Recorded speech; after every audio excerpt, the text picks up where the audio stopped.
Okay. Last week, most of y'all weren't here, but we did something fun. We poked a hole in everybody's finger, and we tested everybody's blood. Who wants to tell what happened with that? Anybody? Jeff's the only one that's got decent blood in him. Well, Dana, but she didn't have her blood up here on the screen. Well, I did have one picture of my blood on the screen. I had a before and after. I didn't put the before, but my before looked like Pam's did before she drank water. So if you've never, what's that? I said, so then I drank a whole bottle of water. Right. And we tested it again, and it was bad. Yeah, we tested her blood before the meeting, and it was thick and very clumped. And then she drank a whole bottle of water during the meeting, and it was thinner, but it was still very clumped. It was stacked up like a roll of coins, and that's called rouleau. And that's not good. That's not healthy, because those cells cannot carry oxygen, and they can't fit through the little tiny capillaries. So Yeah, that's why I said Jeff had the best, because you could see his moving, and you could. right. Yeah. His was still clumped, but it was very active. And I think probably the reason that is because Jeff is in the dirt a lot. So he's like what we call grounded. He's playing in the dirt, and he's helping his blood to be more active. There may be other factors lifestyle-wise that I don't know about with your lifestyle, but at any rate, what we're going to talk about tonight is nutrition and epigenetics, and I'm going to tell you a little bit about what epigenetics is as we get into this tonight, but this kind of has to do with what we did last week. And there's the link for this statement here, red blood cell, that's what RBC stands for, red blood cell aggregation, clumping together, into stacked rouleau structures, which is that rolled coin up here. That increases blood viscosity. When your blood is thick and sticky, that's not healthy. And so what we're going to do this summer is we're going to go through what we call the 8 laws of health through the microscope. We started with the microscope. We're going to look at it through the microscope, through the lens of epigenetics. Basically, what epigenetics is, we like to say, well, it's in my genes. My whole family's like this. My whole family has hypertension. My whole family has diabetes. My whole family is obese. Well, it may be in your genes, but as some people like to say, genetics loads the gun, but lifestyle pulls the trigger. Mm-hmm. Okay? So the oak is definitely in the acorn. But what we do and how we live, and even how our parents, our mothers lived and ate, has to do with our genetics. And here's an example. These are called agouti mice, and they have a gene. Here, we can just read this together. A striking example of the power of gene regulation is seen in agouti mice, in which genetically identical twins can look entirely different in both color and size. For example, one mouse may be small and brown, but her twin sister may be obese and yellow. Exposure of mothers to dietary and environmental factors during pregnancy switch this gene off or on in the offspring. And these agouti mice that have this agouti gene, they turn out yellow, and they get obesity, they get diabetes, and they die early. That's a fatal birth defect, if you will.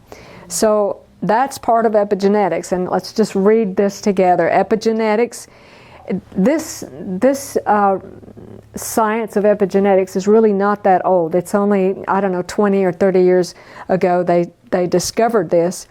New research in the area of epigenetics shows that when we are born, our genes have switches on them, on or on switches.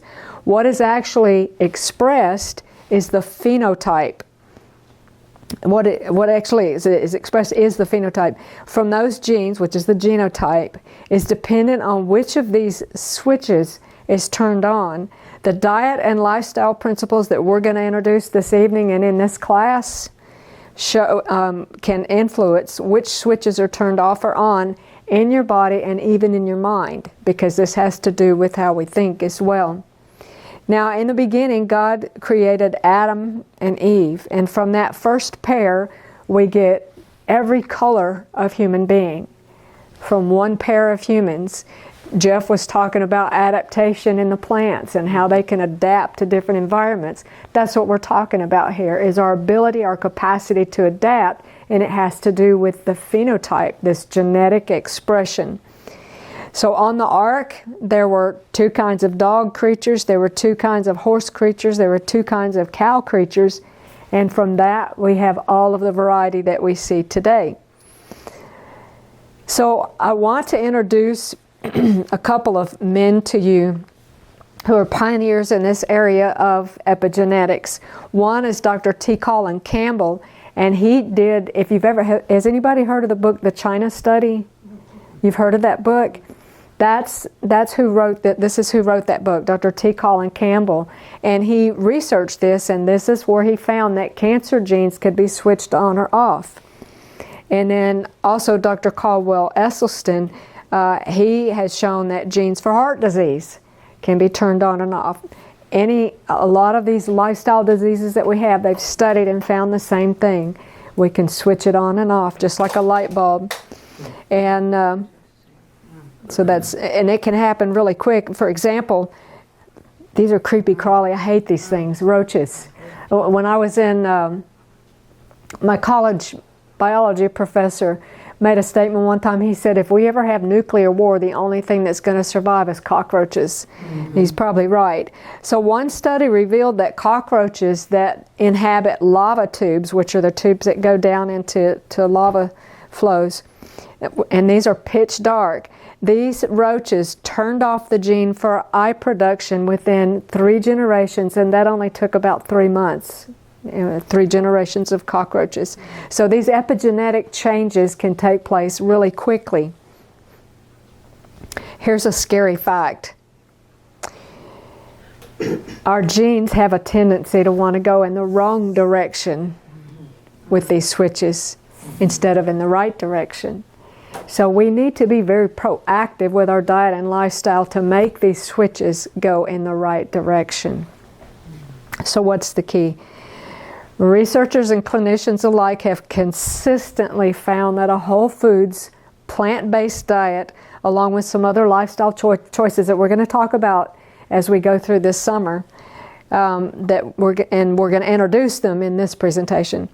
But these things that we're going to introduce, the whole foods, plant-based diet, and other principles of health, turn off the epigenes for disease and turn on the switches for wellness. So tonight, what we're going to talk about is nutrition. So if you go to the book of Genesis, I'm a Christian. Everything that I teach, I want to find evidence in the scriptures. So all of the principles of health that we're going to introduce tonight, I'm just going to touch on all of them tonight and introduce them. And then we will take them week by week and discuss. Next week, we'll be talking about exercise. But within the first 2 chapters of the Bible, we find every single one of these principles. So tonight, if we read in Genesis 1:29, it says, and God said, behold, I've given you every herb-bearing seed which is upon the face of the earth, and every tree in the which is the fruit of a tree yielding seed, to you it shall be for meat.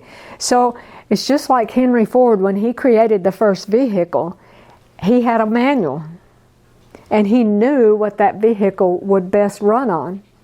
Now, let's just suppose that I had, what was the vehicle he first? Was it a Model T, Model A? I don't know. But just suppose I had one of those vehicles that Henry Ford first invented, and instead of putting oil in the crankcase, I put gas. And instead of putting gas in the fuel tank, I put oil. What would happen?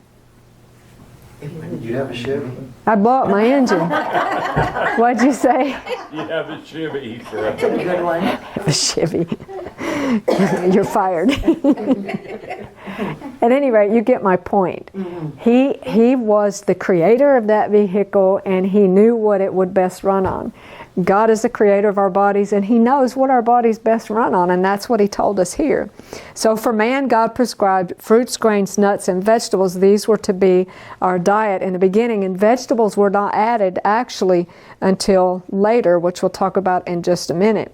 But in the beginning, these were the laws of health that we find in the first 2 chapters of the Bible. Every single one of these principles can be found in the first 2 chapters of the Bible. And again, next week we're going to be talking about exercise. This week we're talking about nutrition. This is one of those salads that I mentioned to you that I used to make with wild edibles. Isn't that pretty? Mm-hmm. It's just so colorful. It got wild violets. Of course, I made some sprouted lentils, and I see a dandelion, and I see lamb's quarters, and I see red clover, and I see chickweed, all in one little salad. So that was a very nutritious salad. It's actually very tasty. So Genesis chapter 3 verse 18, this is after sin. God said, "Thorns and thistles shall the ground bring forth to thee, and thou shalt eat the herb of the field." So that was when God added vegetables. Vegetables were added after sin for a reason. And we're going to talk about that. Vegetables and grasses and root crops were added after the entrance of sin. Here's why. Vegetables and root crops contain healing agencies. Before man sinned and fell, we didn't need any healing agencies. There was no disease. There was nothing. Okay? So you find sulfides in garlic and onion. These are antibacterial, antiviral, anti-cancer, antifungal, everything that ails you. So these also contain some of the most powerful agents to turn off those cancer genes. They also contain indoles and sulforaphanes in cruciferous vegetables. Okay? These are very strongly anti-cancer. In fact, there's an extract in these cruciferous vegetables called indole 3-carbinol that a lot of supplement industries now extract from these plants and put it in a pill. And a lot of people do use that in cancer protocols because it's so powerful to turn off those switches for cancer in the body. And then you have the carotenes, like in carrots. See vegetables in these brightly, really brightly colored vegetables. Not to mention protein. Let's look at this. Protose is the base of the word protein, and that means taking first place. And proteins are involved in almost every thing that happens in our body, every process, and they're very vital for healing. Every amino acid, everything. Amino acids are what our proteins are made from. Enzymes are proteins, and we need them to digest food. And every time I talk to somebody, almost every time, about the whole foods plant-based diet, I get this question: how am I going to get my protein? Everybody thinks we have to have meat to be strong and healthy. That's a myth. Well, that's interesting. Because think about how strong a bull is. What does he eat? Grass. Think about how strong a draft horse is. What does he eat? Where does he get his protein? Okay. Grass. Okay. 200 calories of steamed broccoli will provide you with 20 grams of protein, and while that's not quite as much as the 30 grams of protein in 200 calories of roasted chicken breast, it's still a substantial amount, but you don't have some of the cancer-causing things that are found in chicken breast. Okay? We suspect that substantial protein content of cruciferous vegetables may contribute to their risk-lowering impact on certain cancers, partially due to their support of detoxification. If you will think back, and it may be too far back for you to remember this, but I think when we first started these classes, I did a presentation called Love Your Liver, where I talked about the 3 main phases of detoxification. And these are the 3 phases: activation, neutralization, and elimination. Activation needs cruciferous vegetables because of the sulfur content. Mm-hmm. Neutralization also needs sulfur content, but it also needs protein. These cruciferous vegetables contain protein. And then the cruciferous vegetables contain lots of fiber, so they're very important for the elimination phase. So every single phase that the liver goes through to detoxify things out of our body, which toxins can lead to cancer, are found in cruciferous vegetables. So these are very important to turn off those switches for cancer in our body. They're also very important to turn off the switches for autoimmune disease. Dr. Brooke Goldner has a program that she calls hypernutrition. I don't know if that's the name of it, but that's the concept that she uses in her class is hypernutrition, hypernourishing the body. And so she gives the body so much more nutrition that it needs, that she had lupus so severe that they put her on chemotherapy agents when she was 16. And so then when she got a little bit older, she was in medical school, she met this guy that was a bodybuilder, and he was on a whole foods plant-based diet, and they wanted to get married, and she said, I want to look a little better for our wedding. And she was a little bit overweight. She said, can you help me? He said, sure, I can help you. So he put her on the diet that he used to work with like actors and actresses and things that were going to be in movies, and they needed a six-pack ab in 6 weeks, to be ready for the movie. And so he put her on that diet, which was whole foods, plant-based. In 1 month's time, she had no symptoms of her lupus, and she'd struggled with it all her life. And initially they just put her in remission, and then they completely reversed her lupus. She had no signs in her blood work that she had any markers for lupus, and she's still well today. So she epigenetically, turned off those switches for lupus, which is an autoimmune disease, using that diet. But how much protein do we really need? The RDA has one idea, but let's look at the research, okay? Studies done by Dr. T. Colin Campbell show that when animals, this is animal study, when animals exceed their daily protein needs, that's when disease sets in, okay? But this is more true with animal proteins than plant proteins. So if the animals were fed plant proteins, it was not as severe as if they actually fed them animal proteins. And the same holds true for humans. Let's look at this study. Swedes are notorious for being meticulous, kind of like you Germans. Very methodical, very record keeping. I think of Kevin, you write down things. Well, that's the way these Swedes were. Okay, there was a study done in Överkalix, Sweden. I'm just going to read this. Records kept over several generations showed that in years when there was an excess of grains, those grains were fed to animals. The animals were fattened and consumed by people in large quantities. The results were astounding. The switches in the parents' offspring were for generations turned on, predisposing them to diseases such as diabetes, heart disease, and cancer. Their actual genetic makeup was altered by that diet that was high in meat and animal protein.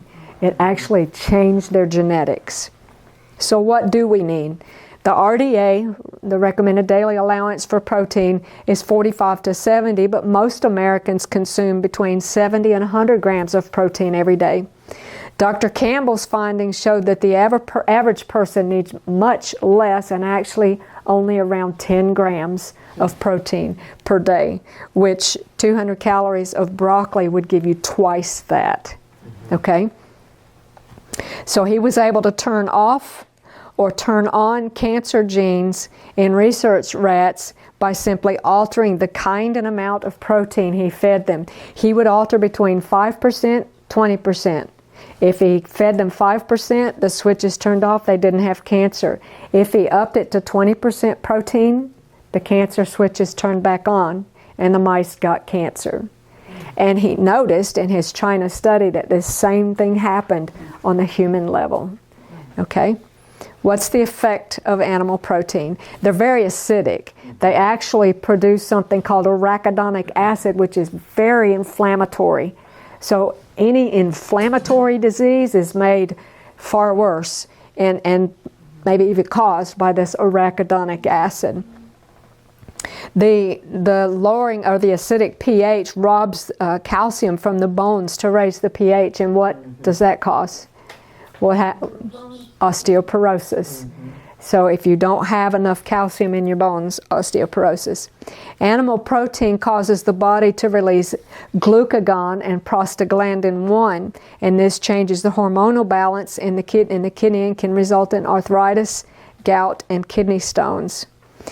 Now we're going to talk quite a bit about what may be a sacred cow tonight. So, dairy. The protein found in dairy, which is casein. 87, I think it's 87% of the proteins found in milk is actually casein. Genesis chapter 9, verse 1 through 4 talks about how permission was given to eat meat after the flood. Think about it. After the flood, how many plants were around? None. So they had to eat something, right? So God gave them permission to eat meat. So what happened to, by the way, he was very specific about how that meat was to be eaten. There was to be no blood. That's called kosher meat. And it's basically like eating cardboard. So look what happened to the life expectancies after meat was added. Before the flood, Adam lived 930 years. The longest living was Methuselah, 969 years. And then boom, after the flood, boom, it dropped drastically until by the time King David came, it was 70, which is what? 70. Yeah. Okay? So that's a huge, huge difference. So let's talk about dairy now. Y'all don't shoot me, okay? Casein, again, is the protein found in milk and all dairy products. And milk is the #1 food allergen in the world. Milk, y'all listen carefully. If you don't hear anything else I'm going to say about milk, I want you to get this. Milk breaks down in the stomach to something called casomorphine. Does that sound familiar? Does that sound like a pain medication that's used? That's because it's very much like that pain medication. So it does in the body exactly what morphine does. That's probably why I hate it. It's very addictive. It makes you sleepy. It's highly allergenic. Okay? It takes 10 pounds of milk to make 1 pound of cheese. So you have 10 times more of this problem in cheese. And think about 1 slab of butter, it's like 20 times more. Okay? 20 times more of this casomorphine in cheese and in butter. Now do you understand why cheese is so hard to give up? Morphine is addictive. There's a lot of people that are addicted to, what's the pill form? Is it Oxycontin? Yeah. This is powerfully addictive stuff. Okay? Very difficult to give it up. Let's look at these statements by Dr. T. Colin Campbell. Cow's milk protein, casein, is a chemical carcinogen that is more relative to turning these switches on than any other carcinogen identified so far. So it's the most powerful carcinogen that he studied was this casein. Okay?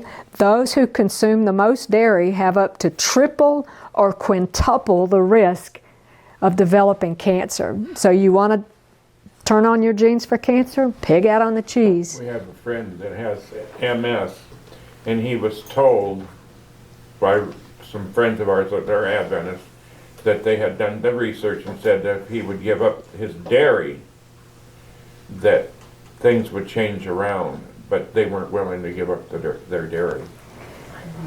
You know, for the sake of the recording, I'm going to say what you just said. You have a friend that had MS, and the doctors told them that if they would give up... Not doctors, but Adventists. Adventist friends told them if they would give up the dairy, that things would turn around, and they won't. I face that every single day in what I do. I do health counseling every day. I have consultations.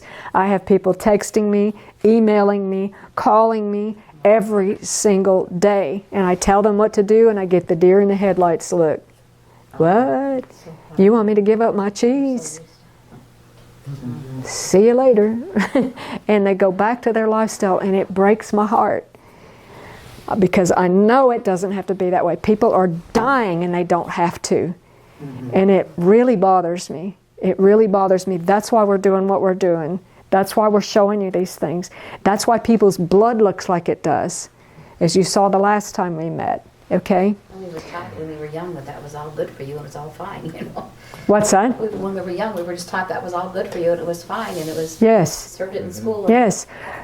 What was the slogan for milk? Milk does a body good, right? Yeah. Well, it's like Dr. Brooke Goldner says, they had to change the slogan to got milk because they can no longer prove, there's no evidence that milk does a body good. Think about it. Baby cows are weaned. Baby horses are weaned. Baby dogs are weaned. Baby cats are weaned. Human beings are never weaned. Isn't it mainly Americans? Do other I countries? think a lot of the Norwegian countries consume a lot of dairy. Okay. A lot of dairy. And their cancer rates are up there. But those countries that don't, their cancer rates are in the basement. And doesn't some research show that the reason that there's so much fat in there because the calf is growing so fast and it needs that fat? Yes, yeah, and the same with humans. You know, human milk is very nutritious. It has a good fat content. It also has a little substance in there that is addictive to make that baby want it, you know. The same as with the cow's milk. We talked about that, you know, the casomorphine. Addicted, I want that, I want that. The babies need to eat to grow quickly, okay? The higher the fat intake, the higher the breast cancer risk. The lower the fiber intake, the higher the risk for colon and rectal cancer. What foods are high in fiber? Grains. Whole foods, plant-based foods. Animal products have zero fiber, none. None. You know, All right, yes, It was interesting because about 20 years ago, speak up, honey. I don't know if I was an alcoholic, but I drank alcohol just about every day. I was using tobacco, I was using caffeine until I decided that, you know, I needed to make changes in my life health-wise. And so I quit the alcohol, the tobacco, the caffeine, and I had headaches for months. But I was able to stop it. But the thing, it surprised me because I didn't understand about cheese. That was harder for me to give up than the alcohol, the tobacco, and the caffeine. Really? Wow, Yes. wow, I struggled with it until I understood these things. I studied and I see why. yeah. That was the hardest thing for me to give up. Yeah. So for the recording, my husband was sharing that he used to be addicted to alcohol and tobacco and caffeine, but the hardest thing to give up was the cheese. So 87% of protein in milk is casein, and casein is also a powerful binder. They make plastic out of it. They make glue out of it. It's in thousands of processed foods as a binder, as in something caseinate, sodium caseinate, something caseinate. You'll see it if you read the labels.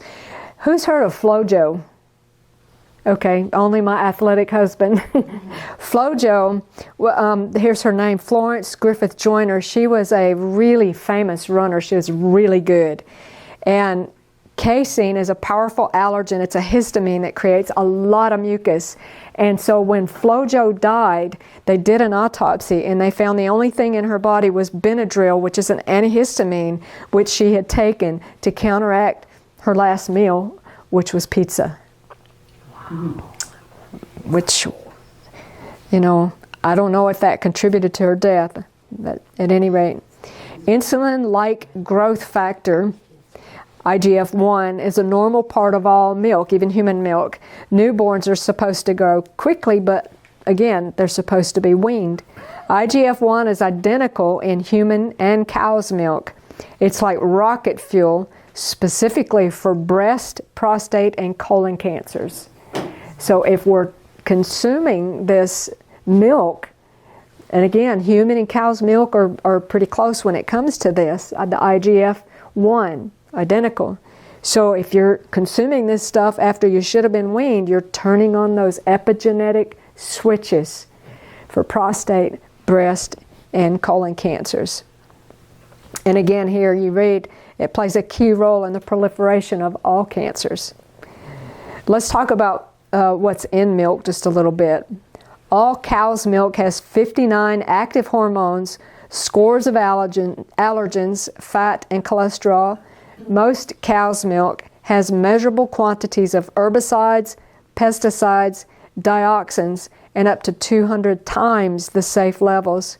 Up to 52, I'm very aware that I'm talking to some former dairy farmers in here. So, up to 52 powerful antibiotics, and perhaps 53, blood, pus, feces, bacteria, and viruses. Cow's milk can have traces of anything the cow ate, including such things as radioactive fallout from nuclear testing. Yeah, my dad used to talk about drinking cow's milk, that the cow just came in, they ran the cow too fast, and there was blood in the cow milk, or it tasted like onion. Yeah, the cows had been eating the wild onions, or the milkers, it's not like milking by hand. Those, that's more gentle. But when you put those, the air compressor, suction things on there, a cow has a natural ability to shut off a teat that is infected, so that her baby won't get that infection. But those milkers bypass that and pull all that infection into the milk, so you're drinking that nasty stuff. Each bite. You're talking about, when you say milk, you're also considering the cheese too, aren't you? That's what I'm fixing to get to. Yes. Well, I asked the ladies, they sent me to the lactation place when I was gonna have babies, and I asked them, I was like, okay, so if I go for a run, am I doing this to my kid? Am I doing this to my kid? And they were like, what are you talking about? Yeah. They thought I was crazy. I Yeah. was like, I've been around milk cows, I know. Yeah. Yeah. There's There's gonna be blood in my milk. Am I feeding my kid onions? I don't know. right. When physicians go through medical school, and I went through nursing school, I had very little training in nutrition. Almost nothing. When physicians go through, I think they have one course, one semester, in how many years of medical school of nutrition. Very little. Very little. Each bite. That's sad. Go ahead. It is sad. It's very sad, Melissa. Well, and when you go to your doctor and you want to lose weight, and she sends you to the nutrition to help you lose weight, well, they're feeding you all this stuff that you shouldn't be eating. That's exactly right. They're feeding stuff you shouldn't be eating. Listen, when I first started out in nursing, I started out in cardiovascular nursing. I started out in a step-down unit, and then I moved into CCU. And I worked in CCU for years, and they would come back from their open heart surgery, and guess what was on their plate for their first meal? Meat and potatoes. Pork chops, for crying out loud. Pork chops. They just had their plugged up arteries fixed, and we're going to plug them up again. Let's start early.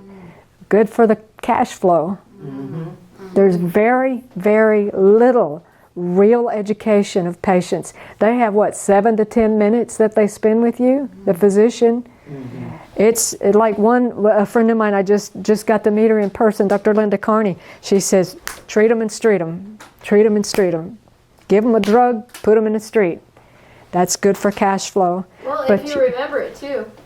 What's that? If you remember it, you're probably so drugged up, and then they send you on the street. Do you even remember What the getting doctor out of the said. hospital? Right. I don't know. I'm just trying to get out of here. Right. Exactly. Exactly. My dad had heart surgery, open heart. I don't remember how many arteries, but one of the first things they gave him was a hamburger and French fries. I'm Yeah. like, what? Right. You couldn't have any sugar, couldn't have any salt, but you're giving him all this other Right. stuff, Right. Do some research. Look up online Dr. Caldwell Esselstyn and Dr. T. Colin Campbell. Watch some YouTube videos from those guys. Fantastic. I mean, they show the research. They did the research. They are the research. So Dr. Esselstyn really, he took some of the sickest heart patients and turned things around for these people. Can you say them again? Yes, Dr. Caldwell Esselstyn And I'll put it up in the slide in a little bit. I have both of their names spelled in a slide that I showed early on in the presentation. Let me move on and finish, and then I'll share those names with you again. Each bite of hard cheese has 10 times whatever was in that sip of milk. So if there's, let's just throw out a number. Let's just say if there's 1 gram of casomorphine, that's a huge number, but if there's 1 gram of casomorphine in a sip of milk, there's 10 in 1 bite of cheese. Cheese is not fit to go into the human stomach. It's not fit. Each bite of ice cream has 12 times, and every swipe of butter has 21 times whatever was contained in the fat molecules of that sip of milk. 1 cubic centimeter of commercial cow's milk is allowed to have 700 up to 750,000 somatic cells, that means pus, and 20,000 live bacteria before it's kept off the market. That amounts to a whopping 20 million live squiggly bacteria and up to 750 million pus cells per liter of milk. Can't believe they know that. Got milk? No. Silk, milk. Yeah. Lactose, which is the milk sugar, slows down weight loss. Casein, which is the protein in milk, generates an insulin response that leads to weight gain. Okay? Eliminating dairy products can accelerate weight loss. And if you add that fiber, it's going to help sweep toxins out of the colon and keep things going there and provide what you need for those phases of detoxification that we mentioned earlier. So when do we need the most calories? We need the most calories in the morning, right? Because we're going to be active during the day.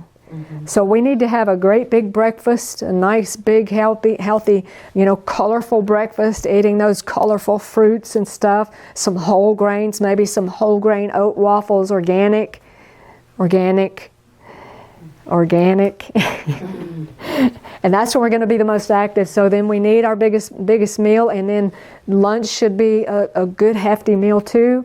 And then if we're going to eat anything in the evening, it should be very light. Something like some popcorn, some fruit. That's going to allow your liver to do the house cleaning at night that it needs to help us be healthy. Now, since I took your cheese away, I've decided to bring 2 cheese recipes to give to you. So if you want to take a picture of these recipes, here's the first one. This is my friend Lucy Fuller gave me this recipe. And so this is for like a sliceable cheese, a more firm plant-based cheese. Does it work good for pizza? Yes. Can you just print that off? I'll send it to you. You know what? If anybody wants these slides, I can turn it into a PDF and email it. So just email me and I'll turn this into a PDF and I'll send it to you. So there's that one. And there's another recipe here by my friend Jennifer White. She has a website. Jennifer has a website with fantastic recipes. So jenniferskitchen.com. Lots and lots and lots of different kinds of whole foods, plant-based recipes. There's a YouTube channel called Gut Health Kitchen that has a lot of good recipes. Gut Health Kitchen. So jenniferskitchen.com and Gut Health Kitchen. So I will send you these slides. I'll turn it into a PDF. Just email me. And most of y'all have my email, and I'll send them to you. So that concludes the presentation. And again, this of course was on nutrition and epigenetics, how we can turn off the switches for disease production. Next week, we're going to talk about the dirty word, exercise. We're going to talk about how exercise can turn off those switches for disease. Are there any questions? Yes, sir. Jody, do you have a question? Jody had a question? Okay. Could you does that earlier word, was it arachidonic acid? What was that? Arachidonic acid. Yeah, I think, help me if I'm wrong here, but I think Dr. Neil Nedley talks about, I think it's in ice cream and how important it is, like with the dairy, for your brain health. It's in all animal products. The arachidonic is very okay. high in all the animal products. Just powerful driver for inflammation. So if you're having joint pain, achiness, you stop the ice cream, stop the dairy. There's some good non-dairy ice cream. Yeah. there's fantastic alternatives, and we can talk about those later if you want to. But go to Jennifer's Kitchen, go to Gut Health Kitchen, go to some of these places that there's a, you have to find it on eBay, Country Life Cookbook. It has a few things in there that I no longer recommend, one of which is nutritional yeast flakes. I no longer use that because it's an excitotoxin which causes brain cells to rapidly fire until they die. That stuff's so good on I popcorn. know. It is. Yes, it's good on popcorn. You want to stick your head in the bowl and eat your way out. That's why, because it's addictive. It's exciting those brain cells. Kaylin has a whole presentation on excitotoxins on our YouTube channel. It's a really good presentation. So it's Dr. Caldwell. Let me back this up so you can see. Dr. Caldwell Esselstyn and Dr. T. Colin Campbell. I'll back it up. I think I can find it. Yeah, here you go. Oh, Kevin, you go for Dr. T. Colin Campbell and Dr. Caldwell Esselstyn. And Caldwell Esselstyn's son, Rip Esselstyn, was a fireman, and he started, he has a cookbook called, I think it's called Engine 2 or something like that. Yeah. But they all have TED Talks on YouTube that are fantastic. Rip Esselstyn's TED Talk, my husband and I watched this morning at breakfast. Really good talk. Really good talk. So anyway, okay, that's it for tonight. If there's no other questions, then we can close. Are you going to have that on your? Yes. Is it YouTube? Yes, we recorded this, so this will be on our YouTube channel. Yes, sir. Dan, I want to say a few things, if you will allow me to. I don't, not so much a question, just because we all pretty much know everybody in here, but we don't. I do, because I'm from the community. And Okay. stuff, and I was just gonna. Should we record this? Well, if you want to, that's Okay. fine with me. I just wanted to say just a couple of things.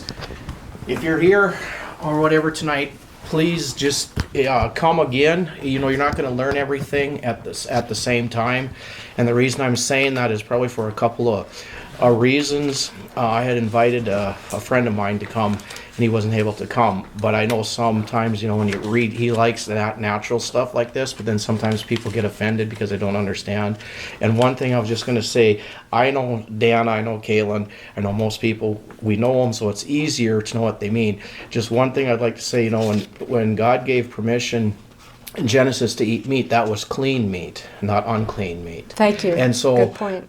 that, and the other thing I'd like to share is there's a lady friend of mine that Kaylin and I met last summer, and she was telling me, and I talked to her since. She lives here in our community, and her grandson, there was like 14 kids that were with cancer. And let's just say to the east of us, let's just go across the state is where it would be, and we'd know without me saying anything. They were in a study, and her grandson now is 15 years old, and she honestly believes, and I do believe her, that so he's the only one living out of these 14 boys that were doing the study. They were treating him for cancer. What he did different, not listening, or what his mom chose to do different than what the doctors are telling her. She quit absolutely no sugar at all. They cut it out completely. Very and good. any bought bread whatsoever, they learned that was not good. So they started making their own. And she honestly believes, besides God, of course she said prayer too, is why he's still alive. And so just that. And then the other thing that you were talking about, and I wish I could remember, but I don't. It was on the radio station in World War II, and I forget which country. It was not Germany, but it was over in Europe there someplace. Because of, they took all their animals away and killed them, and all they had to eat for, I think it was way over a year. And whatever this kind of disease, it is related to heart, but it wasn't. They have a name for it, and I'm not good on remembering the technical names. That whole country, it did away with that whole problem of all the problems they had, from eating the bad stuff, because all they could eat was vegetables, because that's all they could grow themselves. Amen. I think that's healthy. Amen. Yeah, that's I guess kind of what I wanted to say. So yeah, if anybody was here, you know, and I was going to talk about my dad just a little bit if I can. I kind of had a chuckle to myself if he was alive listening to this. He got upset a few times at a few people when they talk about milk and stuff, because you know most people around here, whether you were Adventist or not. Because those are people who don't know Seventh-day Adventists a lot of because of the health message that we know a lot about. But my dad would get very upset when they told him, you know, milk and cheese and stuff is no good, because they all milked cows and sold cream and everything around in this whole area in North Dakota, wherever you're at, to make a living, basically, really.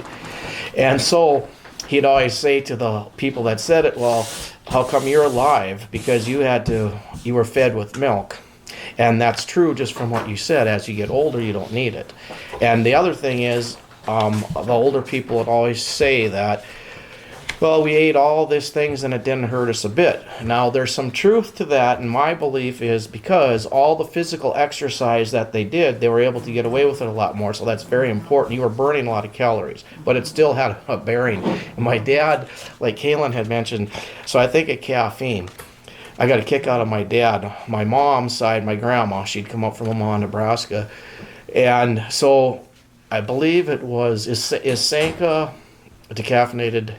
Okay, I believe that's what it was. But anyway, my dad was telling my grandma that, oh, he's starting to get headaches. And it was because he started using decaffeinated coffee. And she was telling him it was the same thing. Well, see, and they blamed it on that. But it was because of the withdrawal of the caffeine that they were having these headaches. If they would have just stayed at it longer, you know, it would have worked out. But anyway, I just thought I'd mention those few things. So people, if you're here, just keep coming, because it's interesting. We can't learn everything in one night. That's true. And I wanted to say something about sugar in this talk, but like you said, you can't say everything. You can't say everything. I was just going to say, that's the thing. I want to be very careful kind of how I say this too, because there are so many people that, and again, I'm not picking on Seventh-day Adventists, but in growing up, okay, you hear them, like, don't eat meat, don't do this, don't do this. But I'll tell you, their sweet consumption was terrible. I mean, you know what I'm saying? And we all have our faults, okay? So, but I mean, you're doing one thing and doing something just as bad in another, and we need to be careful sometimes, because one is just about as bad as the other. And I think Sugar consumption is in many ways worse than meat consumption. And I think, you know, that if they were living up to what they knew, God probably just took care of them, or, you know, filled in the gaps until. In times of ignorance, God winks. Yeah. Yeah.